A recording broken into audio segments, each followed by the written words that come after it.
Everyone, अस्सलाम वालेकुम, नमस्ते, सत श्री अकाल एंड जय श्री राम। कैसे हैं आप लोग? आई होप आप लोग बिल्कुल ठीक होंगे और मैं भी बिल्कुल ठीक हूँ, एकदम बढ़िया। हमेशा की तरह वीडियो लेकर आई हूँ। वीडियो बहुत ज़बरदस्त है। बेसिकली ये है point of view with Arzoo Kazmi, Anis Farooqui, Pakistan future in FATF। अच्छा, इस वीडियो को हम देख लेते हैं कि क्या कह रहे हैं, इसमें क्या डिस्कस हो रहा है। सो बिना देरी के चलते हैं वीडियो की तरफ और रिएक्ट करते हैं। और उससे पहले अगर आपने मेरा चैनल सब्सक्राइब नहीं किया तो लाजमी कर लीजिएगा एंड बेल आइकन को ऑल नोटिफिकेशन पर प्रेस कर लें ताकि सारी वीडियोस आप लोगों को मिलती रहें। एंड जिन लोगों ने ऑलरेडी मेरा चैनल सब्सक्राइब किया हुआ है उनका दिल से बहुत बहुत धन्यवाद, शुक्रिया आप लोगों का कि आप लोगों ने मुझे सब्सक्राइब किया एंड अपना बहुत सारा कीमती टाइम मेरे लिए रखते हैं। सो ये मेरे लिए एक बहुत ऑनर की बात है। सो चलते हैं वीडियो की तरफ और देख लेते हैं video. So here we go।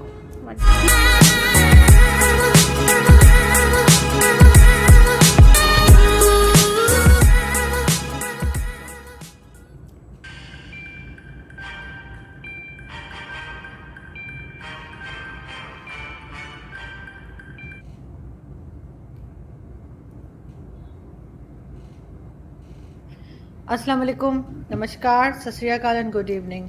आप देख रहे हैं पॉइंट ऑफ व्यू और हमारे साथ जी सीनियर जर्नलिस्ट अनीस फारूकी साहब हैं। बहुत शुक्रिया सर कि आपने आज ज्वाइन किया। जी, माय प्लेजर। आदाब, नमस्ते, सत श्री अकाल सभी सुनने वाले देखने वालों। सर, आपका एक आर्टिकल देखा मैंने एक दो दिन पहले, बड़ा ज़बरदस्त किस्म का आपने लिखा है, उर्दू में है ऑफ कोर्स, और आपने लिखा है FATF के हवाले से कि जी बड़ा कुछ हो गया, जो है कोरोना भी निकल गया, ईद भी हो गई। तो अब आपको क्या लग रहा है उस आर्टिकल के हिसाब से, अगर हम बात करें कि किस तरफ हालात जाते हुए नजर आ रहे हैं? तो कोई बात ही नहीं कर रहा है यहाँ पे, तो ऐसा लग रहा है खत्म हो गई कहानी FATF की। जी जी बिल्कुल। नॉट ओनली दैट, यहाँ तो ये बताया जा रहा है कि बाकी सब अब सही हो गया है और इस दफ़ा हम निकल आएंगे। हकीकत इसके बरक्स है। वो ये है कि मैंने जो आर्टिकल लिखा है उसमें मैंने स्टार्ट इसी तरह से किया कि देखें, मई के महीने में हमने जो है वो रोज़े भी रखे, ईद भी मनाई, ठीक है। और मई का महीने में जो है आपको मालूम है यौम मई मज़दूरों का दिन भी मनाया। 2 मई को हमने वो जो रेडार का था दिन वो भी मना लिया कि जिसमें उसामा बिन लादेन को नेवी सील आके उठा के ले गए थे, उसकी भी गम भी मना लिया, जश्न भी मना लिया, जो भी मनाना था सारी चीज़ें मना ली। क्या आपको याद है कि अब आपकी तारीख पेशी की होती है, वो कोर्ट में पेशी होती है, तो पाकिस्तान की पेशी है जून के महीने में फाइनेंशियल एक्शन टास्क फोर्स के सामने आपको जवाब जमा कराना है, जो कि साल के साल आपकी पेशी होती है। वो होता है ना कि जब आप किसी को अरेस्ट करते हो, उसके बाद उसको ज़मानत पे छोड़ देते हो, फिर कहते हो कि हाज़िरी लगाते रहना थाने में, तो थाने में जाके हाज़िरी भी लगानी है पाकिस्तान को, और उसकी कोई तैयारी नहीं है। उसी पे मैंने अपना आर्टिकल लिखा था और उसी पे बात हुई है। लोगों को अब समझ में आना शुरू हुई है। और उसके बाद मेरा आर्टिकल छपने के बाद नया दौर मीडिया, आपको पता है कि एक अल्टरनेट आवाज़ बन गई है इस वक्त पूरी दुनिया में सहाफ़ियों की, जहां उन्हें लिखने को मौका नहीं दिया जाता, वो वहां लिखते हैं और वो पूरी आवाज़ दुनिया में सुनी जाती है। तो उस पर मैंने वहाँ अपना आर्टिकल भेजा था, उन्होंने मेहरबानी की, छाप दिया। और उसके बाद पाकिस्तान की जो हुकाम हैं उन्होंने एक्शन लिया उस पर, और उसका जवाब टेलीविज़न के ज़रिए अपने पेड लिफाफा एंकर्स के ज़रिए ये देना शुरू कर दिया है कि जनाब FATF कुछ भी नहीं है, ये झूठ है और हमें अब कोई फ़िक्र की बात नहीं। ये सूरत हाल इस वक्त चल रही है कि हम आवाम को अपने धोखे में रखकर और बस इसी मंजन में लगाए रखेंगे कि आप जो है ईद मनाएं, आप रोज़े रखें, आप जो है ना वो गेम देखें, PSL देखें, लेकिन आपको मालूम नहीं है कि आपकी जो हुकूमत है वो किस कदर परेशान कौन सूरत हाल से गुजर रही है। सर, छुपाने से तो कुछ होगा नहीं। अब इनके तो सबको ये बात समझ आ चुकी है कि जो सैटेलाइट चैनल्स हैं वहां पे इनके अपने पपेट बैठे हुए हैं और वो इन्हीं की जबान बोल रहे हैं। लेकिन जो असलियत है, जो हकीकत है, जो रियलिटी जिसे हम कहें, वो तो इनको भी मालूम है और पब्लिक को भी पता है। तो उस लिहाज से आप क्या देखते हैं कि क्या होने जा रहा है? क्योंकि आगे जो इन्होंने मजीद हालात खराब किए हैं, हामिद मीर साहब वाले वाक़े के बाद असतूर के साथ जैसे हुआ, दोनों ने एजेंसीज का नाम लिया है, तो उससे FATF के ऊपर कुछ और इनके ऊपर प्रेशर नहीं आ जाएगा? प्रेशर तो आएगा, मतलब हरकतें जो है ना वो अच्छी नहीं है। जो कहते हैं ना कि लौंडे की हरकतें सही नहीं है, कि शायद कोई इसको रिश्ता मिल जाए, कोई भी हरकतें सही नहीं जा रही हैं इसकी। अपने आप को करेक्ट नहीं किया, मंजी तले डांग नहीं फेरी अभी, तो उसके बाद जब तक अपने घर को साफ नहीं करेंगे, अपना हाउस इन ऑर्डर नहीं लाएंगे, ये किस मुंह से FATF में जाएंगे? ये मतलब बात क्लियर हो गई है। हुआ ये कि सिचुएशन ऐसी आ गई है कि पाकिस्तान को 27 पेंडिंग जो थे ऑर्डर मिले थे, डिमांड थी FATF की, उसमें से वो 6 बाकी रह गई हैं। कोई 24 कर दिए थे या इस तरह से कुछ कर दिया, तो 6 बाकी रह गई। 6 में से भी 3 जो हैं वो किसी हद तक पाकिस्तान ने उस पर अमल किया, बहुत यानी कि जिसे कहते हैं ना हाफ हार्टेडली अमल किया है, और वो भी इस लायक नहीं है कि उसको पेश किया जा सके जब आपकी पेशी होगी। और 3 पे तो बिल्कुल भी काम नहीं हुआ है। तो आउट ऑफ 6 के 6 अभी पेंडिंग हैं, ज़ेर इल्तवा हैं, और उस पर पाकिस्तान जाएगा। ये सोच रहा है कि ये जाएंगे तो वो तो एक्सेप्ट तो नहीं होगा कि जी ये आपने हमें तसल्ली बख्श सेटिस्फैक्ट्री आंसर दिया है कोई। सो उसमें अब होगा या ये कि जो नारे, 2 तरह के नारे लगते हैं कि एक तरफ तो हिंदुस्तान से भी नारा लगता है कि पाकिस्तान गया ब्लैक लिस्ट में, ठीक है, और दूसरी तरफ से पाकिस्तान की तरफ से नारा लगता है कि हम तो इस बार तो ग्रे लिस्ट से भी बाहर आ रहे हैं, शेख रशीद आके बैठ जाते हैं। दोनों सूरतें जो है ना वो सही नहीं है, दुरुस्त नहीं है, दोनों बयानियां गलत हैं। ब्लैक लिस्ट में जाने का कोई इम्कान नहीं है पाकिस्तान का। उसकी वजह यह है कि पाकिस्तान ने काफ़ी हद तक जो है वो सारी चीज़ों पे अमल किया है। थोड़ी सी जो आखिर की एक दुम फंस गई है वो रह गई है। मेरा एतराज़ जो है ना वो इस बात पे नहीं है कि पाकिस्तान ब्लैक में जाए या ग्रे में जाए या बाहर आए। मेरा एतराज़ इस बात पे है कि हमने एफर्ट्स क्या किए। हमारी सरकार ने, हमारे जो मुंसलिका इदारे हैं, मुतल्लिका इदारे हैं, उन्होंने जो कोई इस पर तैयारी की कि नहीं की। मैंने आर्टिकल में तो नहीं लिखा, लेकिन मैं जगह जगह पे ये ज़रूर कहता हूँ कि क्या, बल्कि शायद लिखा भी है कि हंसते मुस्कराते आपके दांत निकालते हुए है शाह महमूद कुरैशी टेलीविज़न पे इंटरव्यू देंगे, क्या वो FATF में हेल्प करेगा? क्या शेख रशीद पाव पाव के एटम बम वाली बातें करके और उल्टी सीधी बयानात दे के एयरवाई पे बैठ के वो हेल्प करेगा? फिरदौस आपा जो हैं वो अपनी बयानात देंगी, वो हेल्प कर रही है पाकिस्तान की? या दूसरे लोग जो मुराद सईद और दीगर, इन्होंने टीम तर्जमानों की बिठाई हुई है, फवाद चौधरी बैठ के BBC पे बात करते हैं कि मैं I am a responsible state of atomic energy, उसका मैं मिनिस्टर ऑफ इंफॉर्मेशन हूँ। अक्ल के नाखून लो मेरे भाई, आप की औकात दुनिया में क्या है? इस वक्त आपकी पेशी होने जा रही है, आप एक छठी बड़ी एटमी रियासत हो, आर्मी हो, उसके बाद आपकी पेशियाँ हो रही हैं, आपको शर्म नहीं आती कि आपने कोई तैयारी नहीं की थी? आपको चाहिए था कि आप इसको ख़त्म कर चुके होते 2-3 साल पहले ही, लेकिन एफर्ट्स ही नहीं है। एफर्ट्स किस तरफ हैं आरजू? के एहतिसाब अकाउंट, मैं नहीं छोड़ूंगा इनको, इनकी चीखें निकालूंगा, इनको रुलाऊंगा, NRO नहीं दूंगा, इसको बाहर निकालूंगा, इसको E-सेल पे डालूंगा। तर्जुमान बैठे हुए, वो एक कोई आता है तो वो मुंह खोल के सारे शुरू हो जाते हैं। मतलब there is no serious efforts at all on the Pakistan sides to tackle the FATF। Sir ये इसी में खुश नजर आ रहे हैं कि हम ग्रे में हैं, ब्लैक में नहीं गए हैं, तो ये इसमें ग्रे में खुश होने वाली कौन सी बात इनको लग रही है कि आपके ख्याल से कि ये ग्रे में इतने ज्यादा रिलैक्स बैठे हुए, इतने मुतमईन नजर आ रहे हैं कि ठीक है हम ग्रे में भी ठीक है? वो कहते हैं ना कि पाकिस्तानी कौम को इन्होंने कहा कि मौत दिखाकर बुखार पे राजी कर लिया है, तो हम बुखार में खुश हैं कि चलो मरे तो नहीं ना कम अज़ कम। तो ये दुनिया की किस महज़ब कौम में, किस अच्छी कौम में, जहाँ डेमोक्रेसी सो कॉल्ड हो, जहाँ एक हैंडसम वज़ीर आज़म हो, ऑक्सफोर्ड का पढ़ा लिखा हो, उसके इल्म में होना चाहिए कि इन चीज़ों से कैसे निकलते हैं। लेकिन स्पोर्ट्स की बुनियाद पे प्राइम मिनिस्टर बन जाना या ऑक्सफोर्ड में चले जाना, वहाँ से जो है 3rd डिवीज़न में BA कर लेना, ये कोई इस बात की दलील नहीं होती कि आपकी जहानत भी जो है ना वो उतनी ही है। आपकी जहानत जो है वो अगर आउट ऑफ 100 0 है, तो आपने ऑक्सफोर्ड से पढ़ लें या कहीं से भी पढ़ लें, हार्वर्ड से पढ़ लें, वो आप उस कंट्री चलाने के लायक नहीं हो सकते। मैं कहता हूँ ना कि ये आदमी इमरान खान, जो मौजूदा हमारा वज़ीर आज़म, प्रधानमंत्री, तारीख़ इंसानी का अजीम फ़लसफ़ी जो भी है, ये क्रिकेट टीम के सिलेक्शन बोर्ड का चेयरमैन बनने का अहल नहीं था। इसको आपने मुल्क का वज़ीर आज़म लगा दिया। तो जब आप मुल्क का वज़ीर आज़म लगाएंगे, वो जो फैसले करेगा, वो सुबह उठेगा, TV देखेगा और फैसले करेगा, या बीवी बताएगी। तो TV और बीवी से मुल्क नहीं चलते हैं, ये चलते हैं एक अच्छी टीम से। आपने FATF के लिए कौन सी टीम तैयार की थी, वो आज तक किसी के सामने नहीं आए। जो सामने लोग आते हैं वो अपना बड़ा सा मुँह लेके फवाद चौधरी और शेख रशीद आ जाते हैं, या फिरदौस आपा आ जाती हैं। अब आप मुझे बताइए कि दुनिया की किसी मुल्क की मिसाल ले लें, इंडिया की ले लें, आप नेपाल की ले लें, भूटान की ले लें, वहाँ पे कहाँ ऐसा होता है कि लोग तर्जुमानों की फ़ौज बैठ के सारा दिन टॉक शो में बैठ के बातें करें और इस मौजू पे बात ही ना करे कि आपकी कौम जो है वो एक बड़े चैलेंज से गुजर रही है FATF को। तो ये इन लोगों के विजन है, ये वो PTI का 22 साल का तजर्बे का विजन है कि जिसको आप बार बार दोहराते हैं और उस पर आपको जो कारकर्दगी नज़र आती है वो 0/0 नज़र आती है। तो नवाज शरीफ साहब या मुस्लिम लीग नून वो क्यों चाहते हैं कि इमरान खान और हुकूमत करें? वो इसलिए चाहते हैं कि वो उन लोगों को ज़रा खुल के पता चल जाए एक बार कि ये जो है हुकूमत किस कदर नाअहल और नाकाम है और किस नहज पे मुल्क को ला रही है। लेकिन मेरा इस पर नुक्ता एतराज़ ये है कि अगर आप इनको और छूट देते रहेंगे तो मुल्क और पीछे और तबाही की तरफ जाता रहेगा। जी सर, आज भी इमरान खान साहब की स्टेटमेंट आई है आज या कल में कि वो जिसमें वो ये कह रहे हैं कि जी अपोजिशन फौज को कह रही है कि गवर्नमेंट गिरा दो।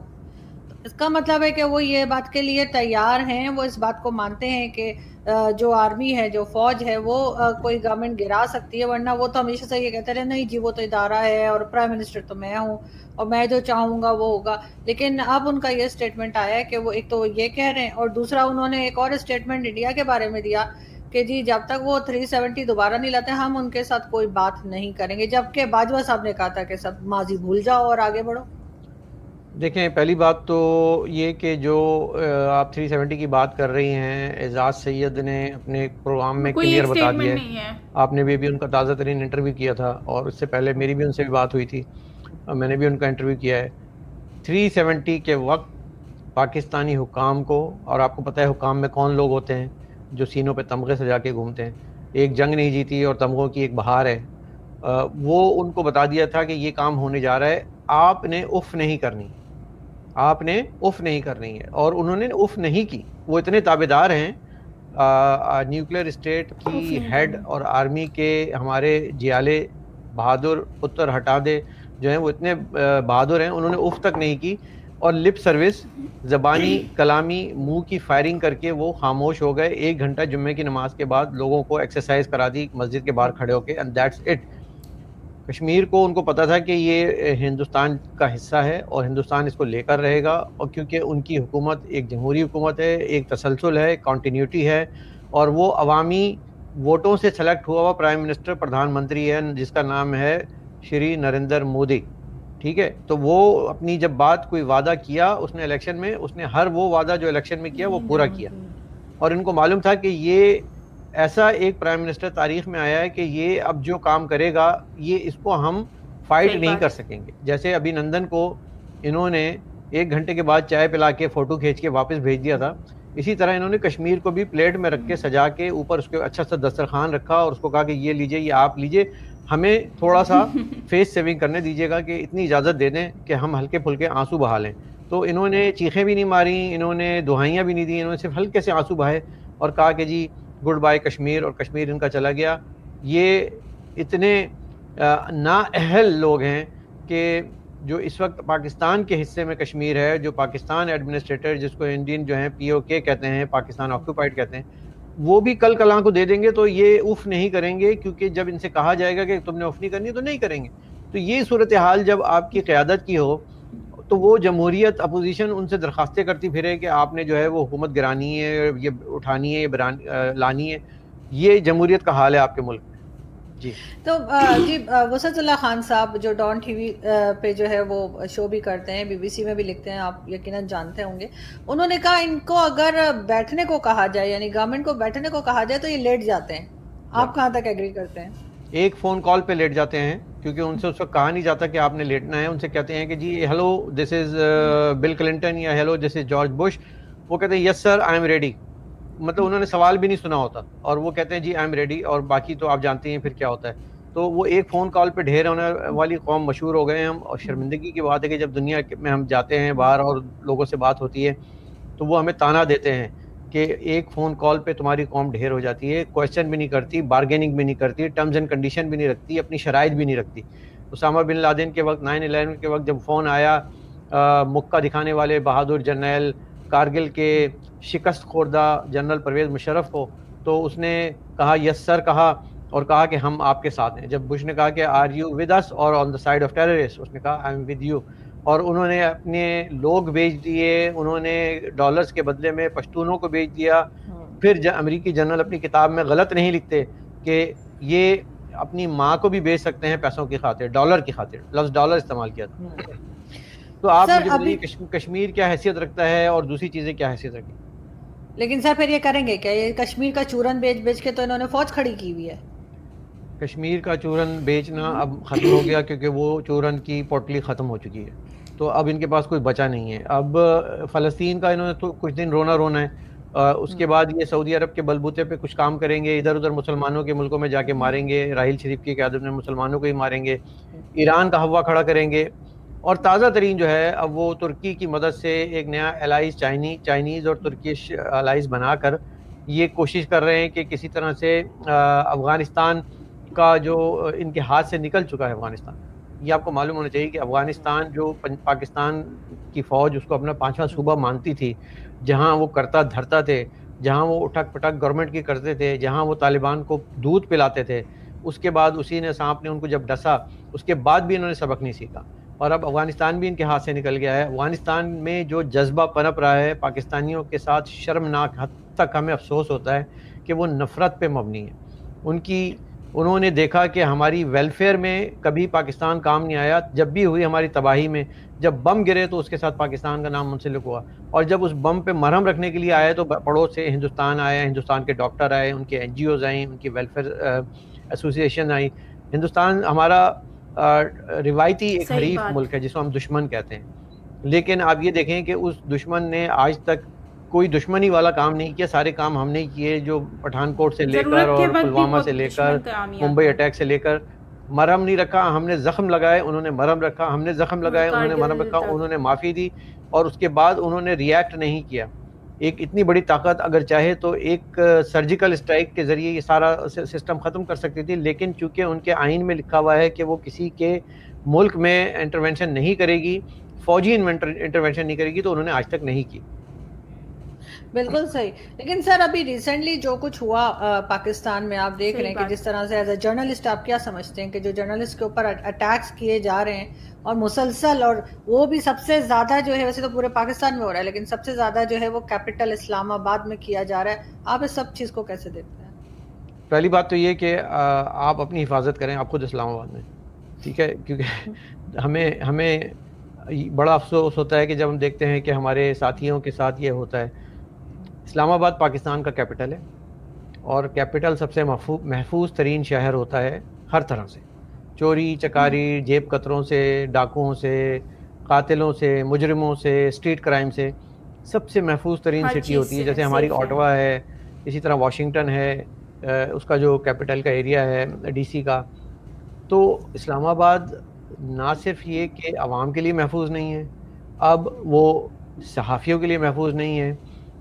कल को ऐसा ना हो कि वो डिप्लोमेट्स के लिए महफूज ना रहे और पाकिस्तान पे एक ऐसा स्टिग्मा लग जाए कि ये एक गैर महफूज मुल्क है।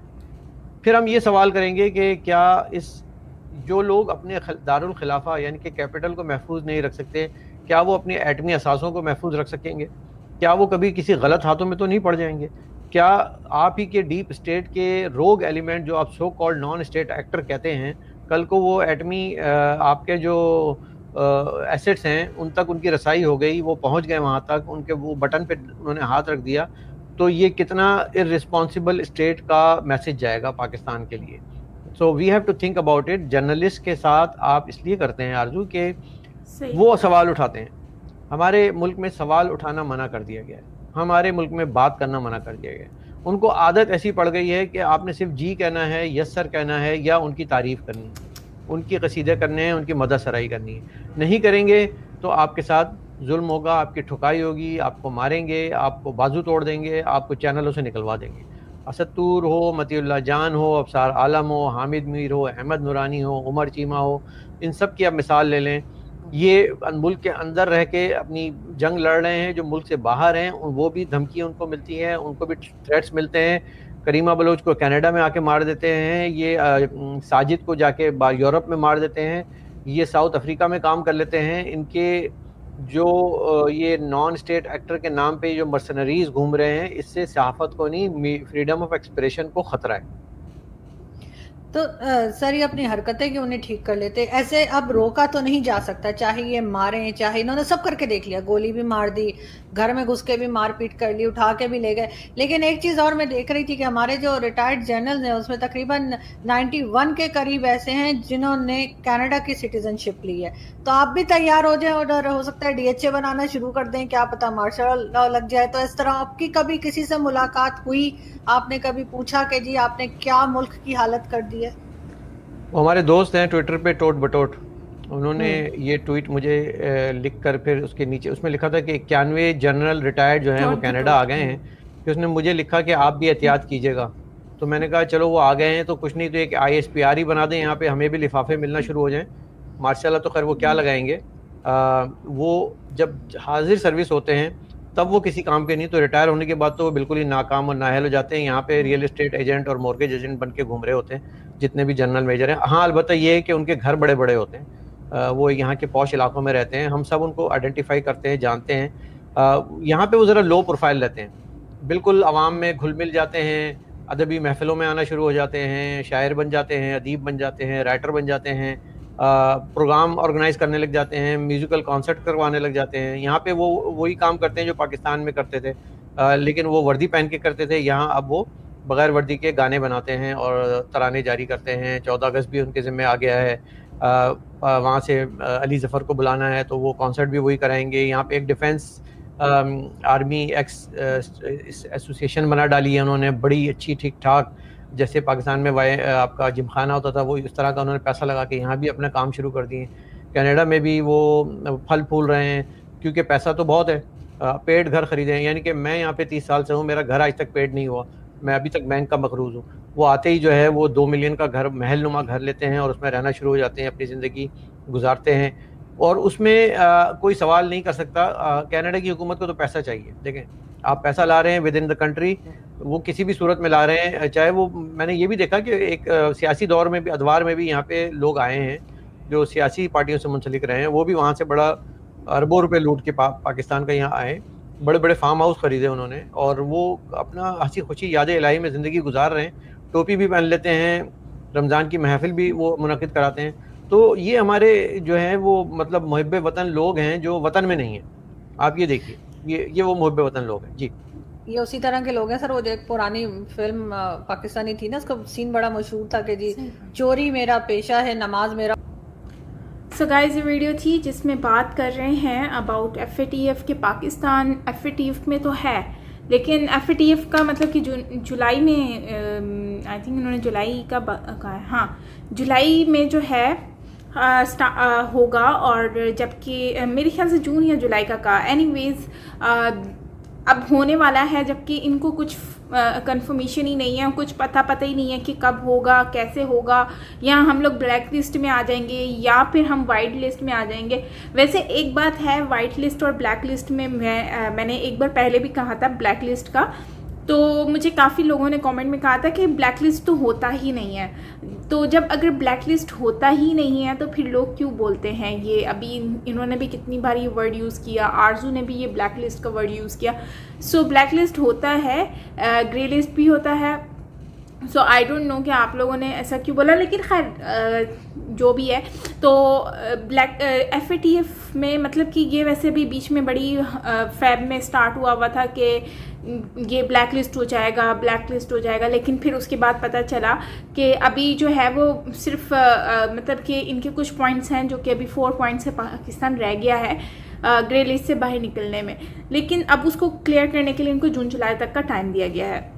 लेकिन मसला ये आ रहा है कि पाकिस्तान अभी बिल्कुल खामोश बैठा हुआ है, ईदें मना ली, हर चीज़ हो गई, लेकिन अभी इस बात पे कोई किसी को नहीं है कि अच्छा। मज़े की बात ये है कि हमारे यहाँ पर आधे से ज़्यादा लोगों को, तकरीबन 70% लोगों को यही नहीं पता कि FATF होता क्या है।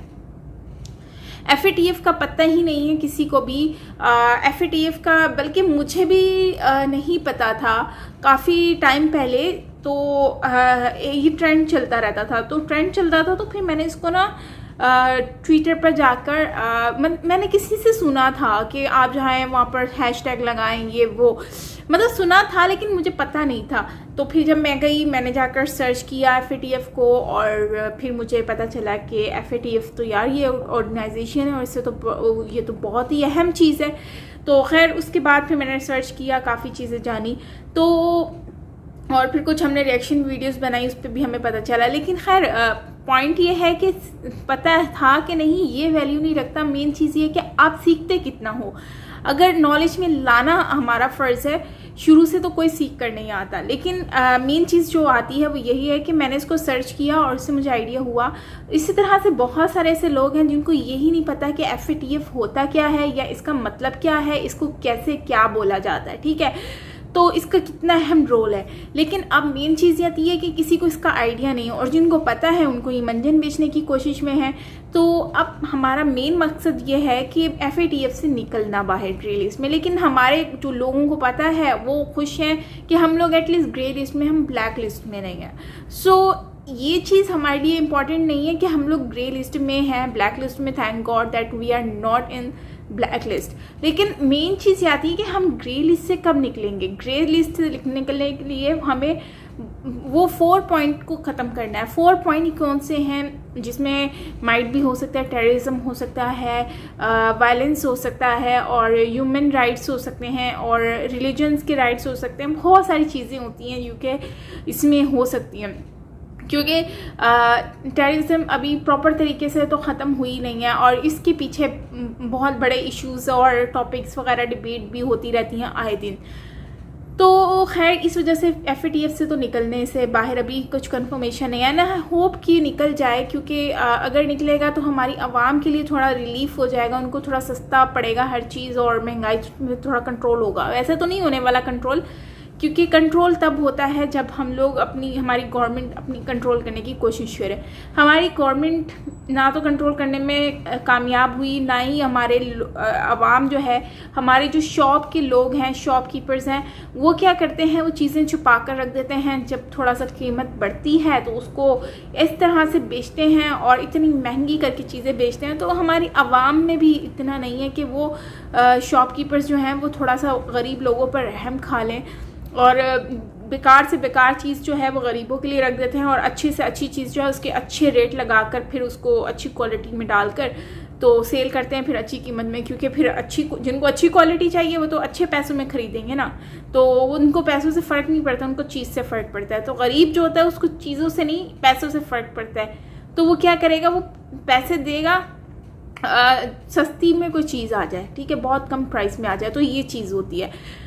हिंदुस्तान की बात करेंगे, हिंदुस्तान जो है वो हमेशा से ही पाकिस्तान का दोस्त रहा है। उसने बहुत कुछ किया है पाकिस्तान के लिए, और कभी भी ज़रूरत पड़ती है तो वो आता है हेल्प के लिए। लेकिन इन रिटर्न हमने उनको क्या दिया, हमने उनको बहुत सारी ऐसे ज़ख़म दिए, घाव दिए जो कि ना कभी भरने वाले हैं, और वो घाव अब जो हैं वो जहरीले होते जा रहे हैं, और वो नफ़रत बनते जा रहे हैं। अब ये नफ़रत हर उस इंसान में पैदा हो रही है जो कि हर इंडियन है, आम इंडियन है, और इन लोगों की नफ़रत जो है वो काबिल बर्दाश्त नहीं है।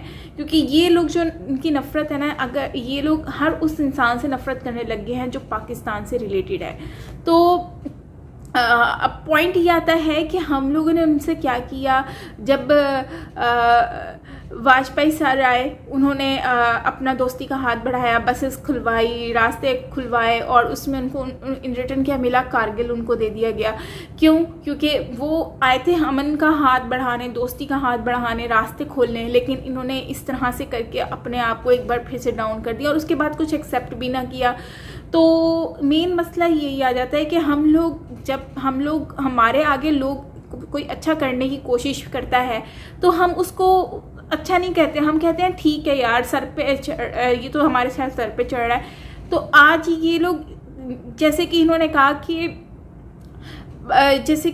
कहा कि अभी वो जो कपास और चीनी का इशू सॉर्ट आउट होने वाला था, जनरल साहब ने कहा कि हो जाएगा, मतलब सब कुछ छोड़ो और सॉर्ट आउट करते हैं। लेकिन फिर बाद में एक यू टर्न आ गया और उसमें कहा गया कि नहीं, हम लोग तो नहीं ख़त्म कर रहे, क्योंकि उस पर इतनी सारी डिबेट्स हो गई।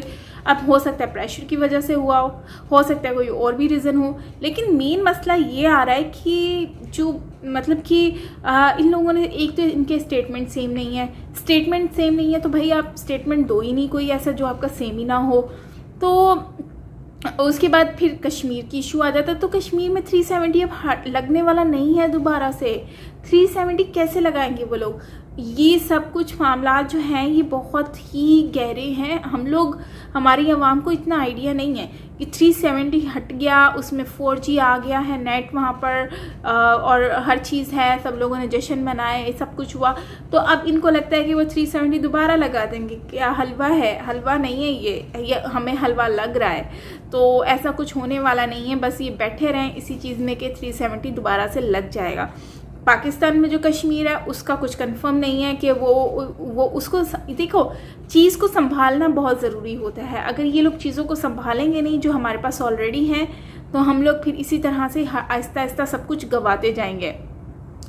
पाकिस्तान का कश्मीर बहुत खूबसूरत है, उसको कंट्रोल करें, उसको संभालें, उसके गिलगित को संभालें, और भी बहुत सारी चीज़ें हैं जिसको संभालने की बहुत ज़रूरत है, जो कि नहीं अभी फोकस नहीं है उन चीज़ों पर। मेन फोकस है तो वो उन दूसरी चीज़ों पर। करोना आया, करोना पे इन्होंने ये कह दिया कि करोना में लोगों को, बहुत सारे लोग जो है वो मर रहे थे, और इतने भी नहीं मर रहे थे जितने कि अभी हमने आउट ऑफ कंट्रीज़ में देखे, जैसे कि भारत में भी रिसेंटली देखा अनफॉर्चुनेटली। तो इस तरह का तो कुछ खैर हमने यहाँ नहीं देखा, इतना ज़्यादा नहीं था, 5 to 10% था। लेकिन फिर क्या हुआ कि बीच में ये अफवाहें फैलना शुरू हो गई कि भाई कोरोना जो है उसकी वजह से लोग जो है वो मर रहे हैं, जो आम मौत मर रहे हैं उनको भी कोरोना का पेशेंट साबित किया जा रहा है। और जो है हॉस्पिटल्स जो हैं उसमें जो है वो कोई भी पेशेंट जा रहा है बुखार या खांसी या ज़ुकाम या फिर कोई भी किसी भी तकलीफ़ से जा रहा है, तो उसको कोरोना का पेशेंट कहकर उसको हॉस्पिटल में ज़बरदस्ती एडमिट कर दिया जाता है, और दूसरे दिन उसकी मौत का न्यूज़ आ रही होती है। तो कोई डर के मारे जाना ही नहीं चाह रहा था हॉस्पिटल, क्योंकि उनको लग रहा था कि ये पैसे मिल रहे हैं, हर एक बंदे की मौत पर जो है वो कोरोना के पेशेंट पर इनको जो है वो पैसे मिलते हैं। अब आई डोंट नो कि इसमें कितनी रियलिटी थी, लेकिन ये बातें बहुत ज़्यादा अफवाहें फैलना शुरू हो गई, जिसकी वजह से लोग हॉस्पिटल जाना रुक गए। स्पेशली जो गवर्नमेंट हॉस्पिटल्स हैं वहाँ पर जाना लोगों ने छोड़ दिया, प्राइवेट हॉस्पिटल्स में लोग जाना शुरू हो गए। तो ये सारी चीज़ें जो है वो हम लोगों को नॉर्मली अपनी डेली रूटीन में देखने को मिलती हैं, लोग ये सारी चीज़ें जो है वो कर रहे हैं। तो फिर उसके बाद जो है वैक्सीन पे भी आपको पता ही, हमारी आवाम इतनी कोई समझदार है, इतनी कोई अक्लमंद है कि उनकी जहानत देख लो कि कोरोना वैक्सीन लगाएंगे तो उससे हमारा खून पतला हो जाएगा, 2 साल का टाइम है, हम मर जाएंगे। और बल्कि एक लड़की ने वैक्सीन लगवाई है और ना उसने स्टेटस लगाया हुआ था व्हाट्सएप पर, मेरी जानने वाली है, तो उसने वैक्सीन लगवाई है, तो उसने मुझे कहा, मुझे तो नहीं है, उसने स्टेटस लगाया हुआ था। तो उसके बाद ना उसकी फ्रेंड्स ने और लोगों ने उसको कमेंट किए हुए थे स्टेटस पर व्हाट्सएप पर, तो उसने क्या किया, स्क्रीनशॉट लेकर वो अपनी स्टेटस पर लगाया हुआ था। सो मैंने उसकी स्टेटस रीड कर लिया बाय चांस, तो उसमें कहती है कि उसने ना वैक्सीन कहा कि फाइनली वैक्सीनेटेड। तो उस पर लोगों के कमेंट ये आए हुए थे कि 2 साल का टाइम है तुम्हारे पास, अब तुम गई, तुम मरने वाली हो, और अपना जो भी है अपनी ख्वाहिशात को पूरा कर लो, ये वो, कोई कहता है कुछ, कोई कहता है कुछ। तो यार एक बात मुझे बताओ, वैक्सीन लगवाने से क्या वाकई में ही ऐसा होता है? दुनिया के इतने सारे लोगों ने वैक्सीन लगवाई है, तो क्या उनके साथ ऐसा हो गया?